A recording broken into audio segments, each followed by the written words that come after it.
તમે બાઇક ઉપર ક્યાં ક્યાં પ્રવાસ કર્યો?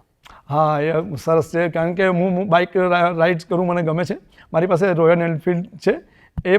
મેં એવું સાંભળ્યું હતું કે સ્પીટી એક બહુ સુંદર રમણીય જગ્યા છે, અને સ્પીટીનો એક મેં બાઇકનો પ્રવાસ કર્યો છે, સુરતથી સ્પીટી વેલી અને સ્પીટી વેલીથી સુરત, એ રીતનો. અને બીજો મારો બાઇકનો પ્રવાસ બહુ લાંબો કહી શકાય તો સુરતથી ગંગાસાગર અને ગંગાસાગરથી સુરતનો બાઇકનો પ્રવાસ કર્યો છે.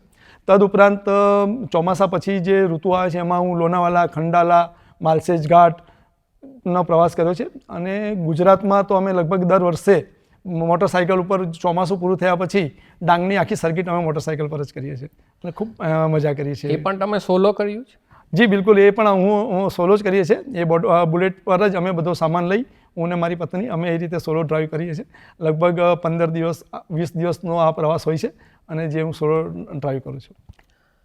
આગામી પ્રવાસનું આયોજન તમે કેવી રીતે પ્લાન કરો છો?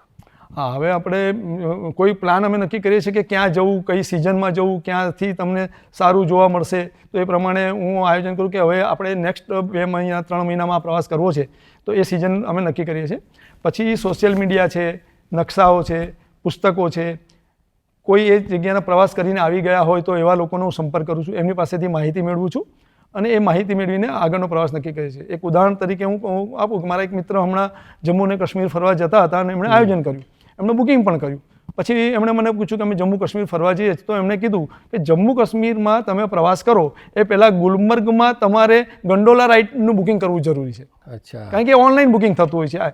તો જો તમે ગંડોલા રાઇડમાં નહીં જઈ અને ગુલમર્ગમાં તમે બરફમાં ના જાઓ તો તમે એ જે કાશ્મીરની મજા છે ચૂકી જતા હો છો, અને પછી તમને એમ હશે કે હું ત્યાં જઈને ગંડોલા રાઇડનું બુકિંગ કરીશ તો મળતું નથી. તો આવી રીતે આયોજન આગોતરો કરીએ તો આવા બેનિફિટ્સ, સારી હોટલો સસ્તા દરે મળી રહેતી હોય છે, એડવાન્સ બુકિંગ કર્યું એટલે કોઈ ભીડમાં જવાની જરૂર નથી, બુકિંગ થઈ ગયું હોય છે, તો એને કારણે ઘણા લાભ મળતા હોય છે આગોતરા પ્લાનિંગથી.